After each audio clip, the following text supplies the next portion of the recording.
Stonehenge on Salisbury Plain, the most familiar ancient monument in Great Britain.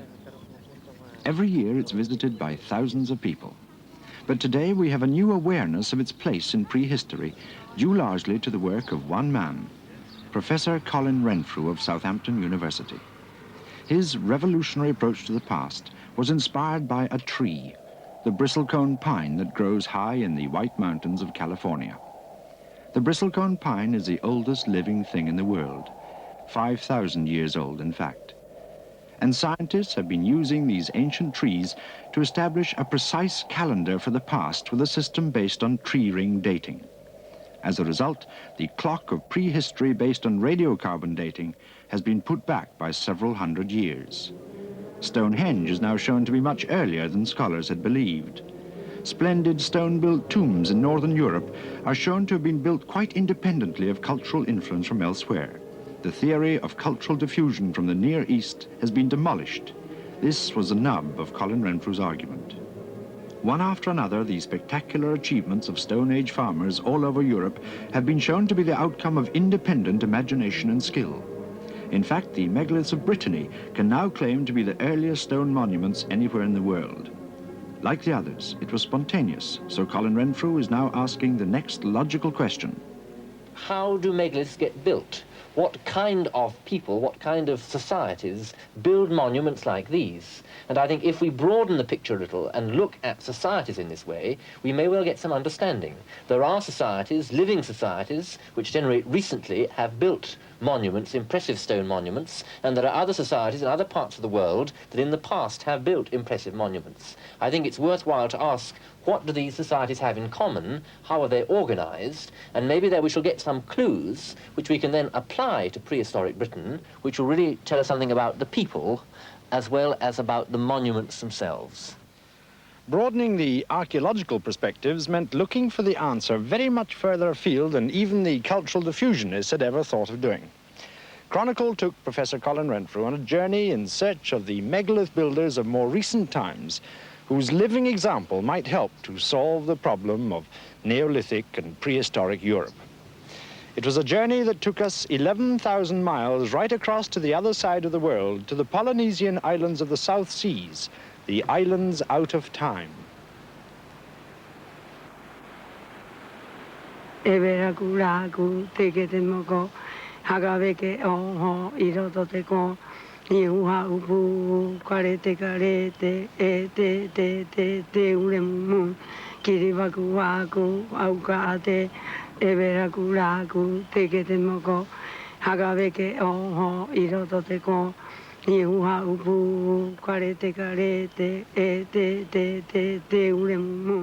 Easter Island, and an old woman uses the intricate knots of a cat's cradle of string to tell a tale of a lost way of life.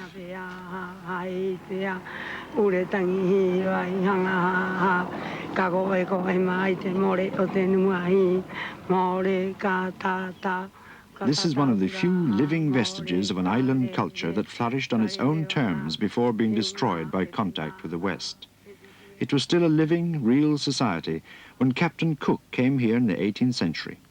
He only stayed for 3 days and didn't go on land, but he left us impressions of what he and his artists saw. 100 years later, a Peruvian expedition seized 1,000 islanders as slaves and gave the remainder smallpox. By 1934, when a Franco-Belgian expedition took this film, the destruction of Easter Island as a viable, independent society was complete. The expedition came to make some anthropological observations, and like every other Western visitation, to take a few souvenirs back to Europe. By now, the islanders themselves were so demoralized that they were willing to help in the physical dissolution of their own great heritage. Easter Island now is a dead, poverty-stricken culture, a place of barbed wire and memories.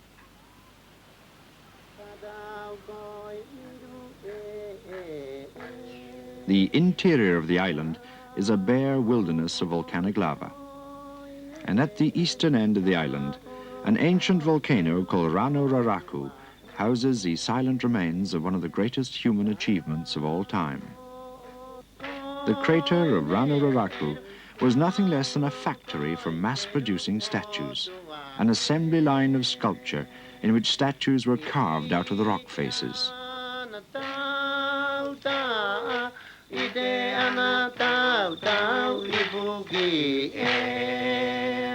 They lie there in tumbled abandon, more than 400 of them in all stages of creation. For the ancient craftsman had simply downed tools one day, and the conveyor belt of statues was deserted forever. They littered the landscape in all directions, all the way down to the water's edge.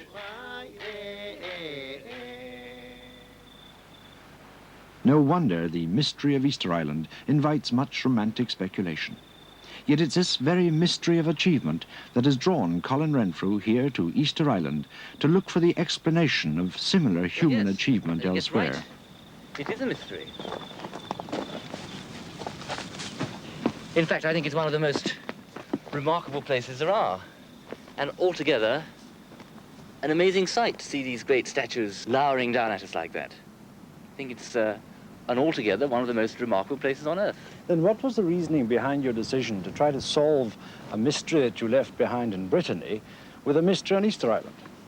Well, that's it. We have, in Brittany, we've got a problem which at first we don't see any way to solve. We've got remarkable achievements of building monuments around 3000 BC, which we know are independently accomplished with very limited means. And here we have a situation that in some ways is similar. Admittedly, it's right across the world. It's as far away as it could be, and it's several thousand years in time away. But we've got the same problem. We've got these extraordinary achievements here, made by a people with very limited technical means, off their own bat, in this tiny isolated place. So we have got two mysteries which are very, very similar.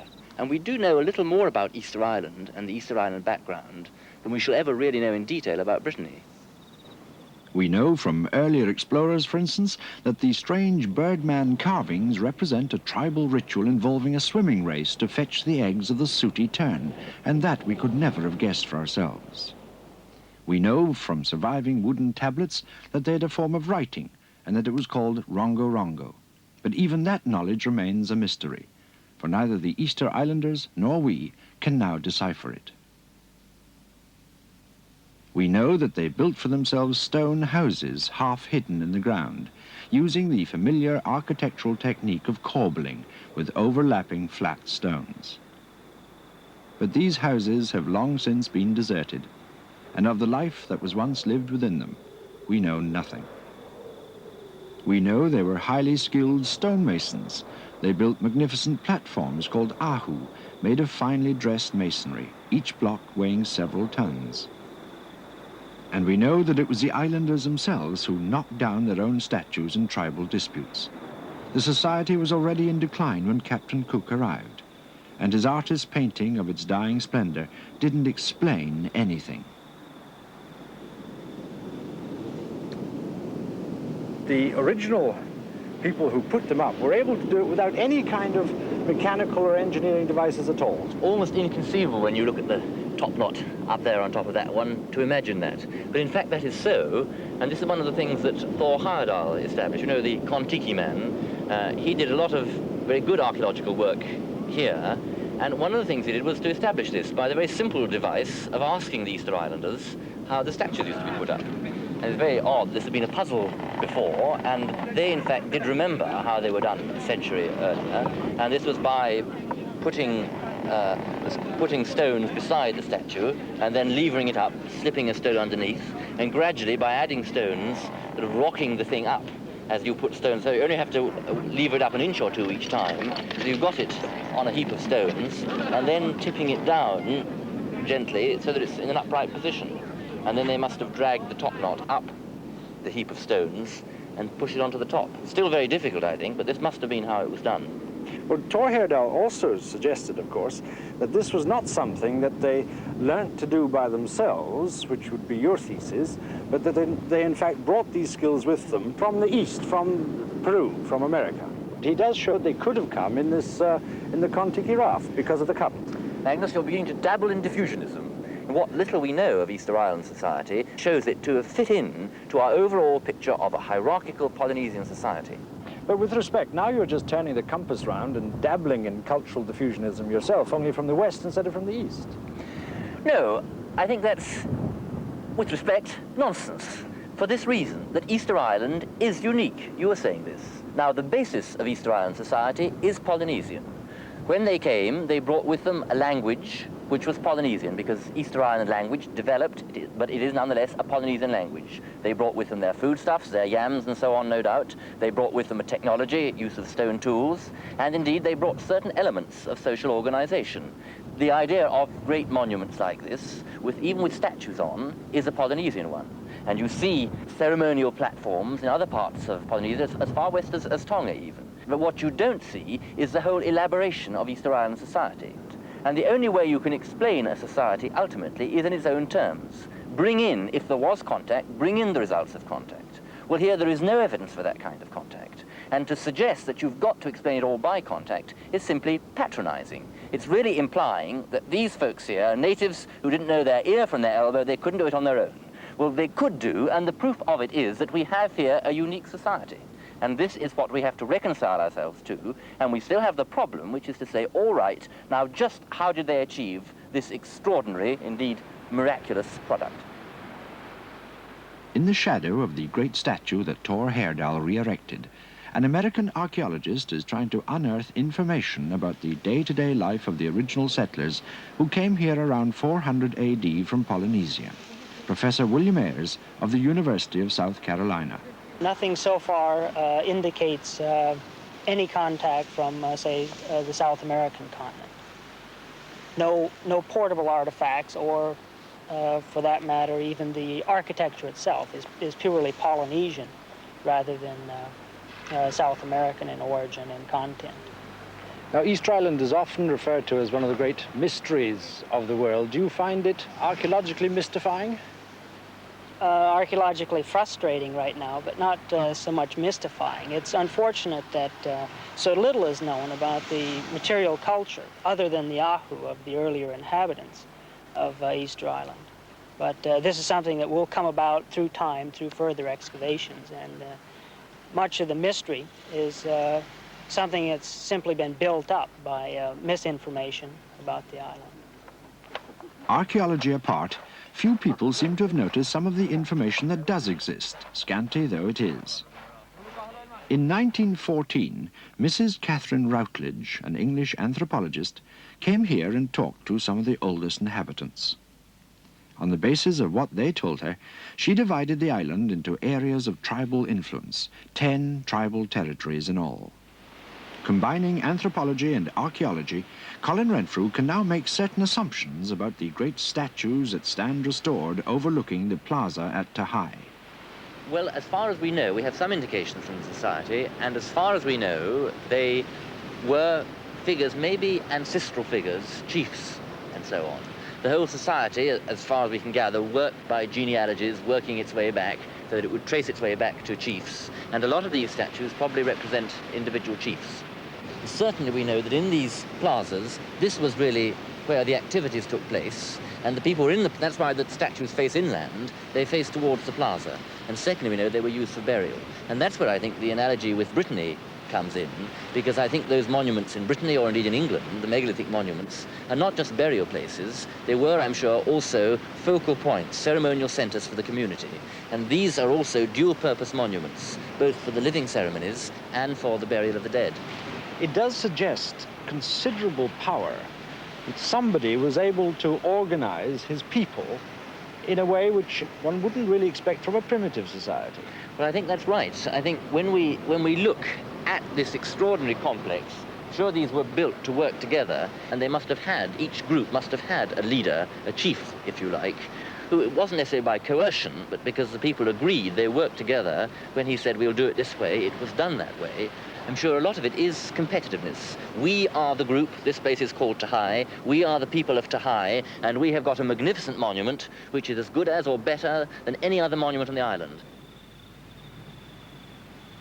It's a terrible thought that this island was discovered by Europeans only 250 years ago, and this society was functioning completely up till 1862, when the Peruvians came and took off most of the population as slaves to work in the guano islands. And if then we'd had really good observers before that time, we'd have known, for instance, this mysterious Rongo writing, we'd have known exactly what it meant, which we shall probably never know now, and we'd have known exactly how this society functions. Whereas as it is, we're left really with sort of pieces of a jigsaw, some of which fit together, but as far as Easter Island goes, they don't yet give us a really coherent picture. And so, in search of the missing pieces that would give Colin Renfrew a more coherent model for ancient Europe, we travelled west from the dead culture of Easter Island to the living society of Tonga, another of the Polynesian islands that Captain Cook had visited. 400 miles to the north of the main island lies the island of Vava'u.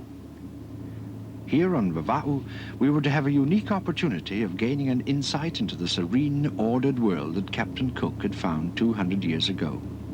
We were to spend 8 days in one of the last traditional villages left on Tonga, the village of Makave, and we were to live as guests of the 400 villagers.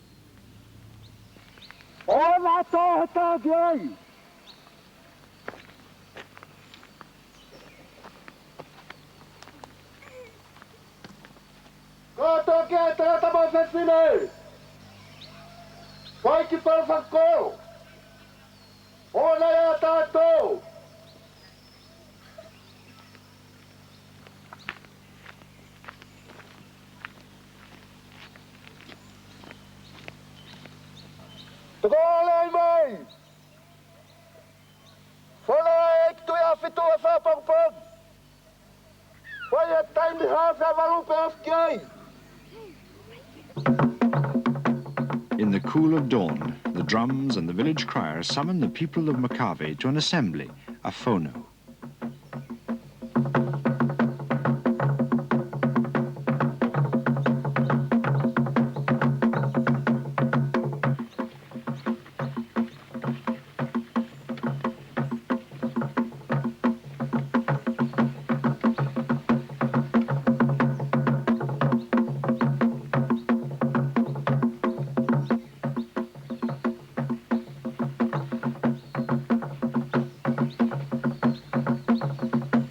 The villagers are to be given formal notice of our arrival and of what is required of them as a community.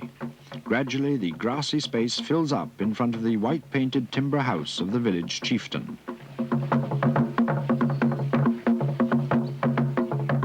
They are all waiting for this man, the Honourable Tui Afitu, the noble or chief of the village, one of the 33 hereditary nobles of the Kingdom of Tonga.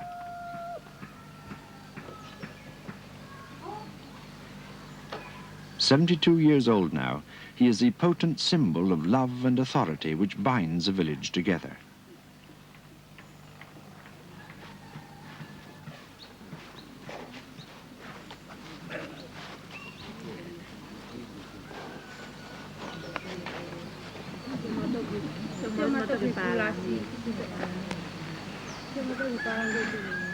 It is he who has called his people together for this phono.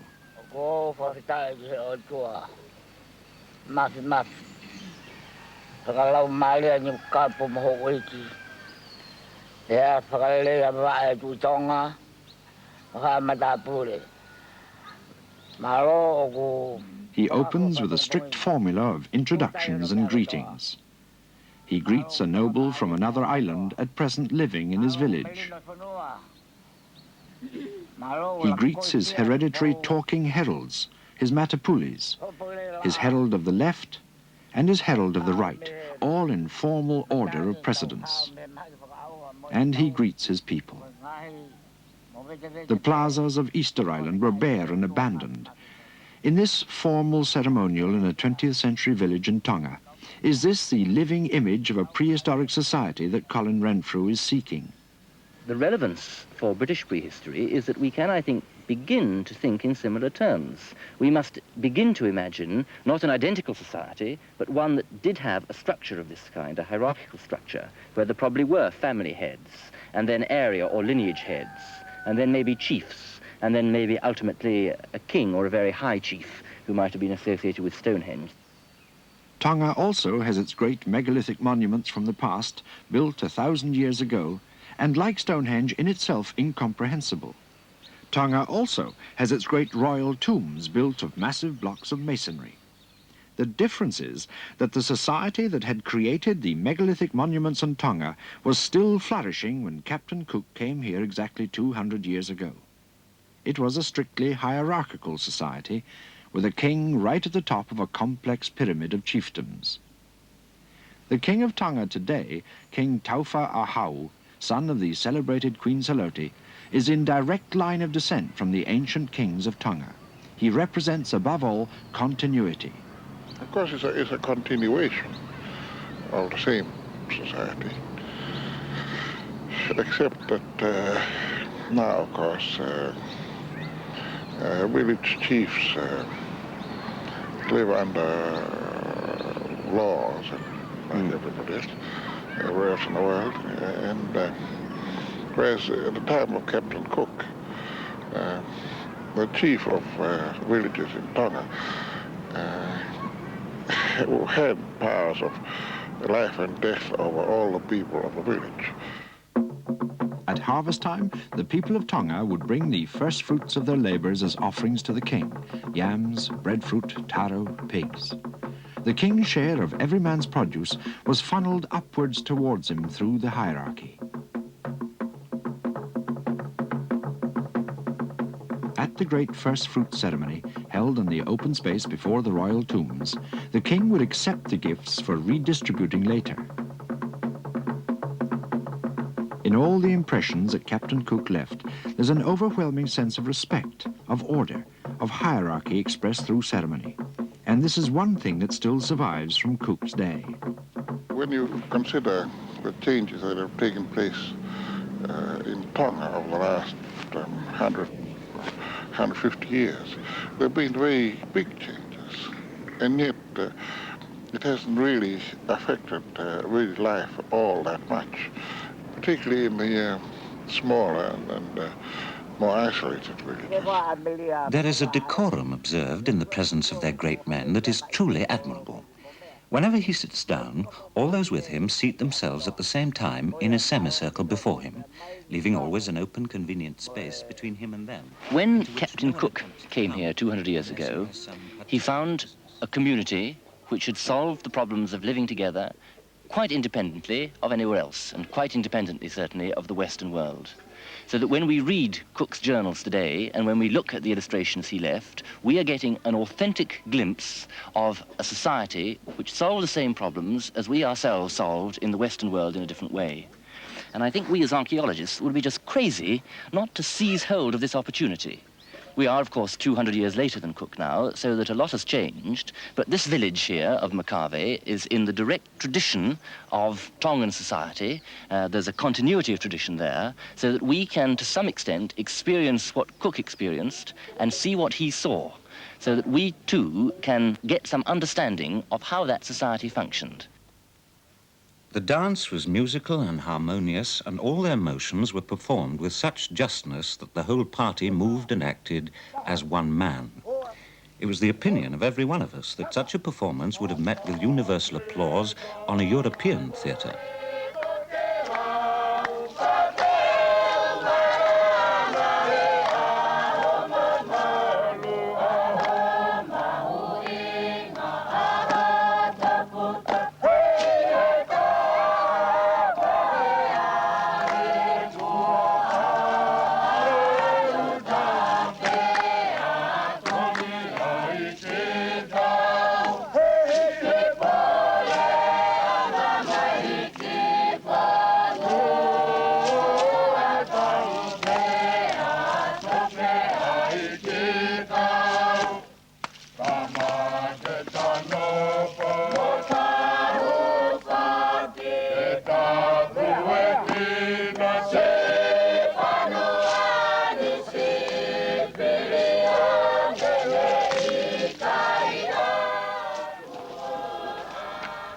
When Captain Cook first came here, it was still what we would call a Stone Age society, which merely means that they didn't have the use of metals. every male Tongan is entitled to 8 acres of plantation. This allocation of land is inflexible and traditional and applies to everyone, including the noble himself.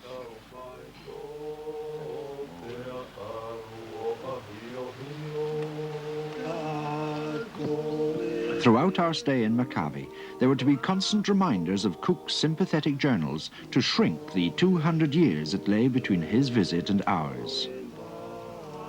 I thought I was transported into one of the most fertile plains in Europe.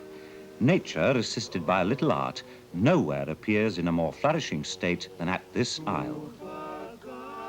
The plantations were planted with everything the island produceth, but hardly any were without the kava plant, on which they make their favorite drink.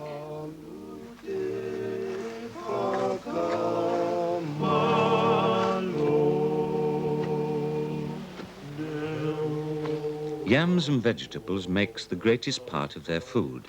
Nay, I believe yams alone does. These they cultivate with much labor and have them in very great perfection. Fish is preferred to hogs and poultry, which are the only tame animals they have except dogs.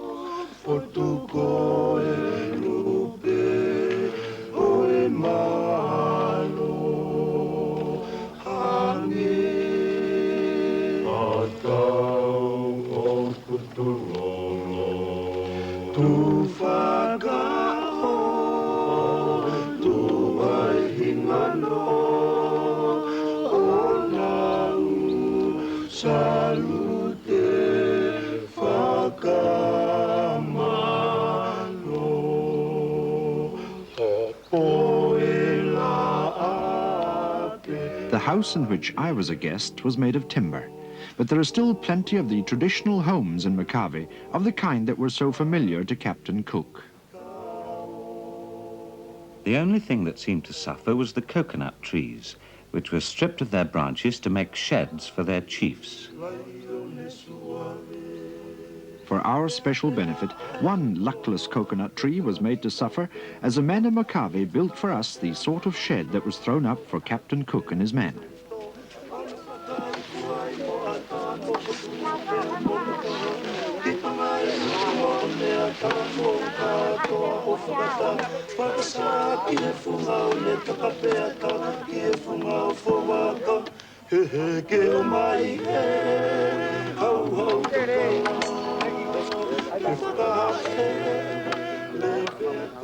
This is what Stone Age culture can mean to archaeology.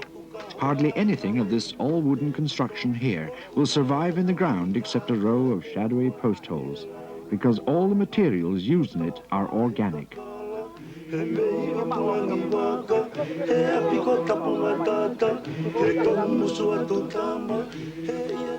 But Renfrew's new image of a Stone Age society has also got to take into account the faces of real people and the vitality of a community at work.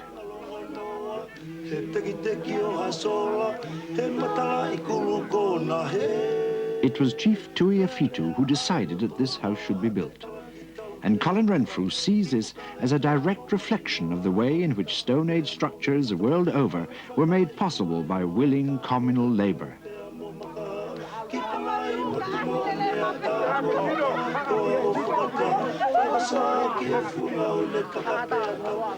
The whole house took only 27 minutes to build. From the archaeological point of view, it'll probably only take about 27 years for it to disappear without trace. But not just the traditional houses are ephemeral. The coconut matting, for which Tonga has long been famous, will disappear without trace too. They use it for carpets and wall hangings alike. And this too, like the house building, is a communal activity for the women folk.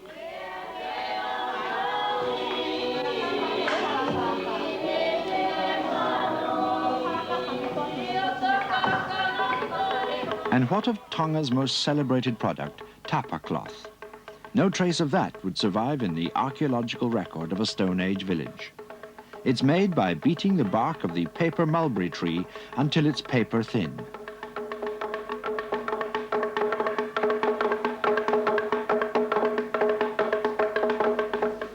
The several strips are then glued together to make longer lengths.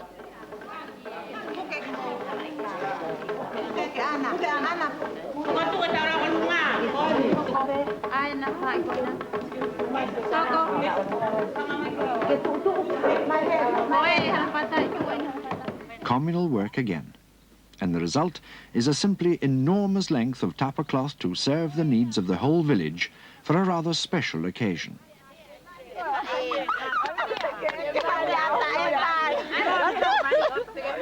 The special occasion is to be a dance, and the versatile tapa cloth is being used for making traditional clothes for the dance. For there's much more to day-to-day activity in this Tongan village than mere economics. The social life gives the community its sense of cohesion and identity, just as it did in Cook's Stone Age Tonga.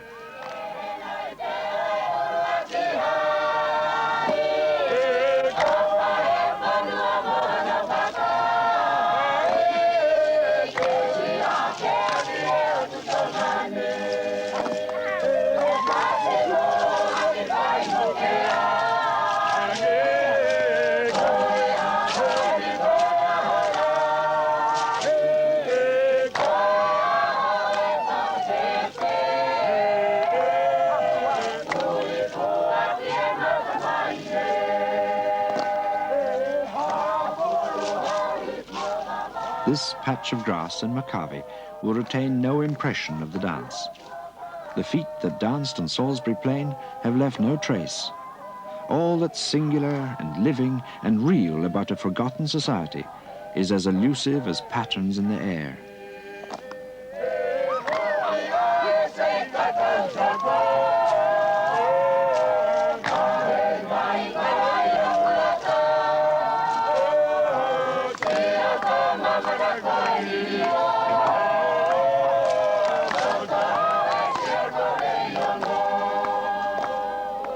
Communal feasts play an important part in the life of Makave. And like the dancing, the preparation is almost as important as the occasion itself.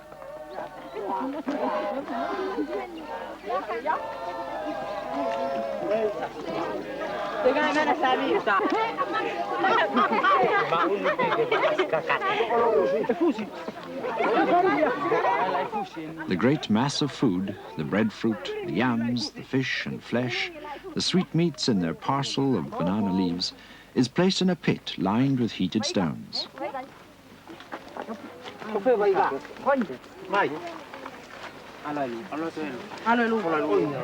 The cooking pit is covered with earth, and the food inside will be cooked in a couple of hours.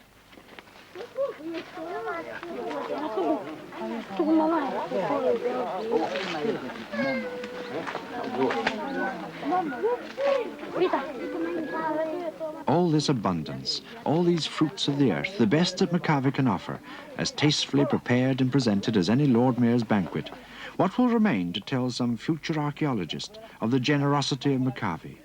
Just an earth oven, a hole in the ground, and a few charred stones. In which village in Tonga? Colon. Yes, I didn't know. Next to Moa. Ah, yes,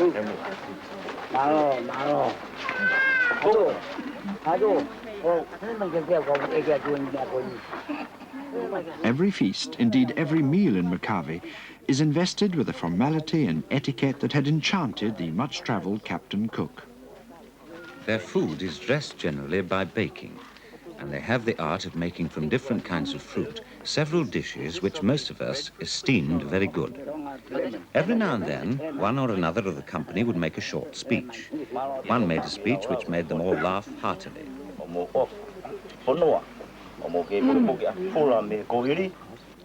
The hallmark of a Tongan feast is the ritual exchange of speeches between hosts and guests. And whatever else an archaeologist might find, he could never even guess at all the meticulous courtesies that have to be observed. And yet it is this very formality which informs a society whose material remains he is studying. And we are very grateful today, again, for this wonderful hospitality that we are enjoying in Vava'u.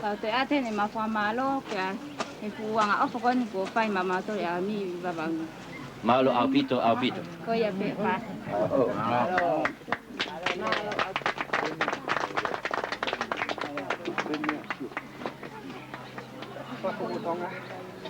Ladies and gentlemen.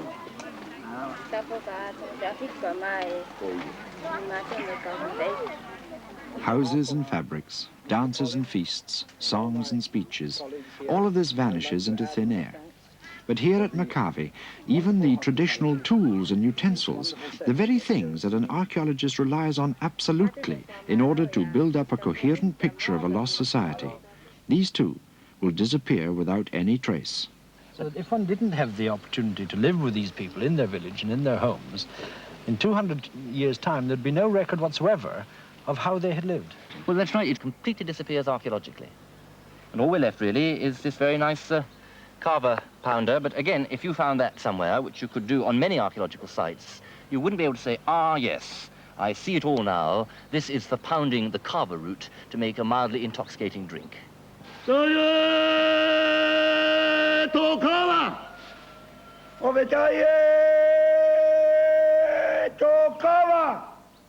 would an archaeologist be able to infer the way in which kava was used on occasions of high ceremony.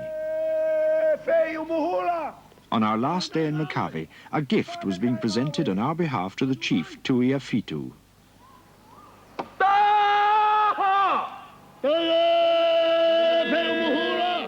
It was a pig, an echo of the great first fruit ceremony recorded by Captain Cook.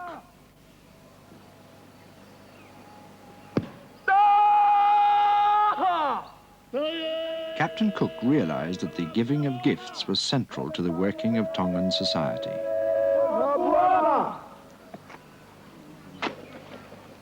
After the presentation came a rare ceremony, a chief's kava, at which guests and members of the chief's kava circle go through the ritual of drinking from the same kava bowl.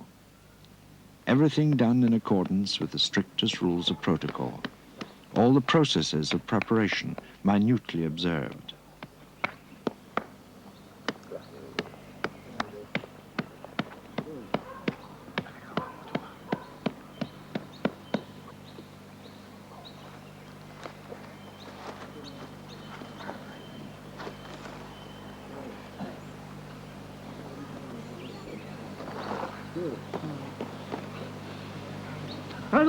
While the kava is being prepared, some sugar cane, the traditional accompaniment to the ceremonial drinking of kava, is brought before the noble and presented to him and his guests.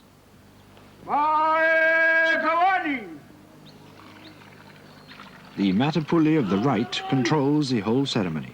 It is he who decrees when the water should be poured and when it should be stopped.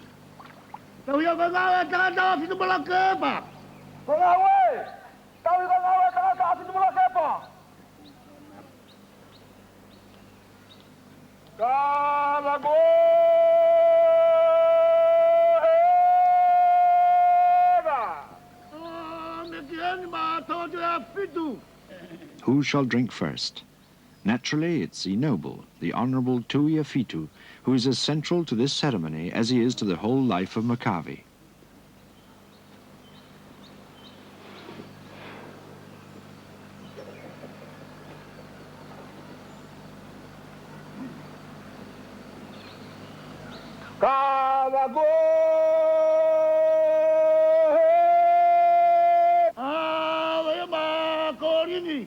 This ceremony meant everything to Colin Renfrew, the social archaeologist, a ritual embodying a sense of order and seemly behaviour which fits ill with our common conceptions of the Stone Age.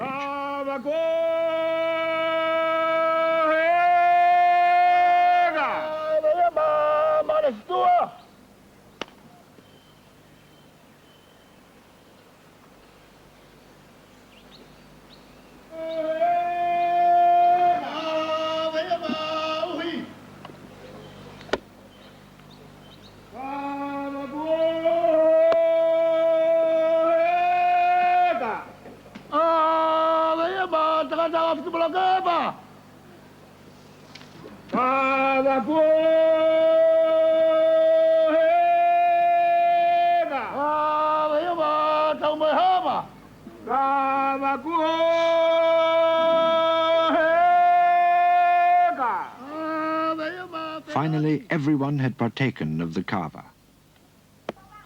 And now it was time for the gift pig to start on a journey. By ancient protocol, it should not remain in the village. It had to be dispatched immediately to the next man up the hierarchy, the governor of the island, the king's own representative. Not as spectacular, perhaps, as the great first fruit ceremony that Captain Cook so admired, but in its way, the whole point and purpose of our visit.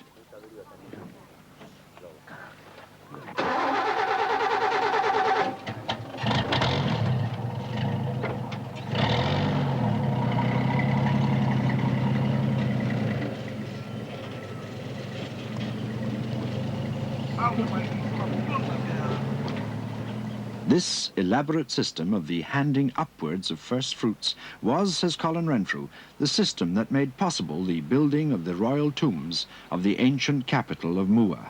The great first fruit ceremony, I think, really gives away the secret of how the whole thing works, because it's there that all the produce comes up from local level, sort of the Makave level, as it were, up to, through the chiefs and the nobles and the governors, right up to the divine ruler himself. And this is the economic basis of the power of the divine rulers. They get offerings from local level, which travels up the hierarchy right to the top. And it's in this way that the top people have the power to have great centers like the capital of Mua. And the social structure must have been extremely advanced for them to be able to command as much manpower in an organized way as these tombs suggest. That's right. I think this is the keynote of a chiefdom society. It's not just that you have a chief, but he can command this manpower, and this is held together by this structure, including the redistribution of produce, that it comes up into his hands before it's shared out again. Captain Cook tells us that these langi were not simply royal tombs, but were also the places of high ceremony and assembly for the people of Tonga. For the kings of Tonga were semi-divine themselves, and the tombs were places of worship.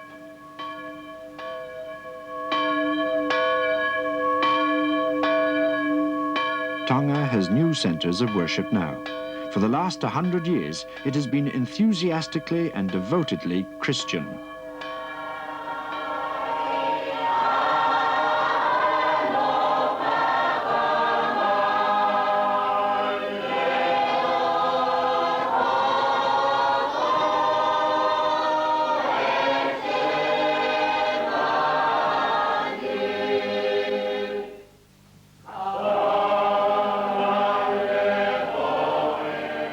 Today, the noble of Makave is the leader of his village church. But then his forefathers in days gone by had themselves been the focus of religious life.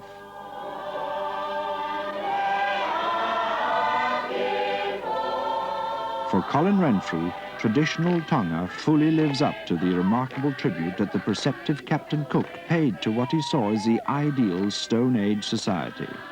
I must conclude by observing that the natives of Tonga are upon the whole arrived at as much perfection in their manual works, as much regularity in their government, at as high a pitch in their agriculture and other things as any nation whatever under the same circumstances, and that exclusive of the helps obtained from learning the use of metals. They are, in every respect, almost as perfectly civilized as it is possible for mankind to be, and had they not been visited by Europeans, would probably ever have remained in the same state.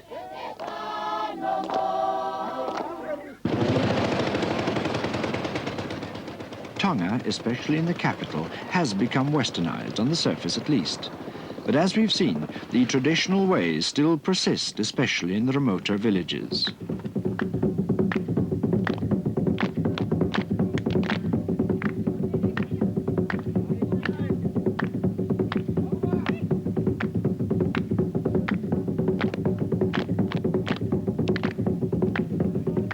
But experience shows that tourism gradually erodes the traditional motives for traditional activities. We were fortunate to have the chance of seeing these traditions still operating in their natural context, a living reminder of the kind of vital society that Colin Renfrew would like to imagine at the roots of all our own great prehistoric achievements in Europe. For some time now, Renfrew has been envisaging the downlands of southern Britain in terms of their social structures, dividing them like Easter Island into tribal, territorial areas grouped around their stone monuments. It was a gradual development of these groupings, he believes, that made the ultimate megalithic achievements possible. So I think you have to imagine that all across the Salisbury Plain in this area, there were communities, like the Makave community, but these were brought to work together by a central organisation, and this was the focal point for them. And Stonehenge must have been a source of great pride. I mean, apart from the religious aspects, they must have thought of themselves as being the Stonehenge people. We are the people of Makave, we are the people of the Kingdom of Tonga. Well, we here would be the people of Stonehenge. This would be our focal point. It's Buckingham Palace and Big Ben and Wembley Stadium all rolled into one. It is a central place for us. If one thinks about the society which built it, which was technologically extremely simple, then one does, I think, see it as a great achievement and as a very imaginative one. There's an enormous amount of labour to do this with just stone tools, and the same is true of Easter Island or indeed the monuments on Tonga. They really represent an enormous amount of effort and a vast leap of imagination. And a lot of societies which we today regard as simple or primitive did in fact make this imaginative leap to create something which was far beyond and above the simple technological level of their quiet farming existence. But has Colin Renfrew, the man who likes to go beyond the limits prescribed by conventional archaeology, made too imaginative a leap this time in trying to find prototypes for European prehistory in such a totally different environment? Archaeologists have, in recent years, in recent decades, been very reluctant to range more widely, because they are told, as I've been told by some social anthropologists, that it's not really our business to meddle in these living societies. We don't understand them. We'd be better digging up our barrows. But it is clear now that if we want to talk about social events, and that is what these monuments are, if we want to talk about social events, we must talk about societies. In other words, we must talk about people. So if we're going to think about people, we might even see people and talk to people, as we've been doing in Makave and elsewhere. And it's this, then, that gives us the possibility, I think, of thinking along the right lines. It doesn't, of course, mean that any time we come to Polynesia and have a few bright ideas, we can go back to the Salisbury Plain and expect to dig up yams and clams and coconut shells in the middle of the Salisbury Plain. But it does mean that we've the possibility of viewing certain structures of society. And then, in a sense, I think you're right to be skeptical. Then we've got to say, OK, we've got these ideas. We don't know they're true just because we think of them. Just the fact they've come into our minds doesn't mean they have great validity. We have to take them back to England and then see how they do fit the material remains. And I think some of them do, and I'm confident, in fact, that more of them will do as we work the thing through. Because until we get this kind of insight into the way these societies are working, we are just dealing with dead artifacts and the bones of dead people.